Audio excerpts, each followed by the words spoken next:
ನಮಸ್ತೆ. ಇವರು ನಮ್ಮ ತಂದೆಯವರು. ಅವ್ರಿಗೆ ಕಾಲು ಬೆರಳು ಗ್ಯಾಂಗ್ರಿಂಗ್ ಆಗಿತ್ತು. ಸರಿ ಸುಮಾರು 45 ದಿವಸದ ಹಿಂದೆ ಈಗ ನಿಮ್ಮಲ್ಲಿ ಫೋಟೋ ಬಂದಿದೆಯಲ್ಲ, ಅದೇ ರೀತಿ ಇತ್ತು. ಈಗ ಈ ಪೊಸಿಷನ್ ಬಂದಿದೆ, ಕಂಪ್ಲೀಟ್ ಆರಾಮಾಗಿದೆ. ಕಂಪ್ಲೀಟ್ ಆರಾಮಾಗಿದೆ.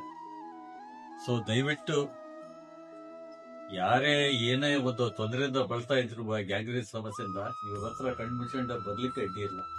ನಾನು ಹೆಗ್ಗದ್ದೆ ಯೂಟ್ಯೂಬ್ ಅಲ್ಲಿ ಅವ್ರ ಸಂದರ್ಶನ ನೋಡ್ಕೊಂಡು ನಾ ಇಲ್ಲಿ ಬಂದಿದ್ದು. ಎಷ್ಟು ತಿಂಗಳಾಯ್ತು ನೀವು ಬಂದು? 1.5 ತಿಂಗಳಾಯ್ತು. ಏನ್ ಅನಿಸ್ತಿದೆ ಈಗ ನಿಮಗೆ? ಮಿರಾಕಲ್. ಹ್ಮ್. ಅದುಗಳೇ ಇಲ್ಲ. ನೀವೆಲ್ಲೆಲ್ಲಿ ತೋರಿಸಿದ್ರಿ? ಅಂದ್ರೆ ಶಿವಮೊಗ್ಗದಲ್ಲೇ ತೋರಿಸಿದ್ದು, ಅಲೋಪತಿಕಲ್ಲೇ. Minimum 4-5 months. ಅದು ಯಾವ ಸ್ಟೇಜ್ ಇತ್ತು ಅದೇ ರೀತಿ ಇದಿತ್ತು, ಏನೋ ಫಾರ್ವರ್ಡ್ ಆಗಿರಲ್ಲ. ಬಟ್ ಇಲ್ಲಿ 1.5 ತಿಂಗಳಿಗೆ ಮಿರಾಕಲ್ ಆಯ್ತು. ಈಗ ರಿಕವರಿ ಆಗಿದೆ ಎಂಬುದು ಖುಷಿ ಆಯ್ತಾ? ತುಂಬಾನೇ. ಅದು ಹೇಳ್ಕೊಳ್ಳಿಕ್ಕೆ ಪದಗಳೇ ಇಲ್ಲ.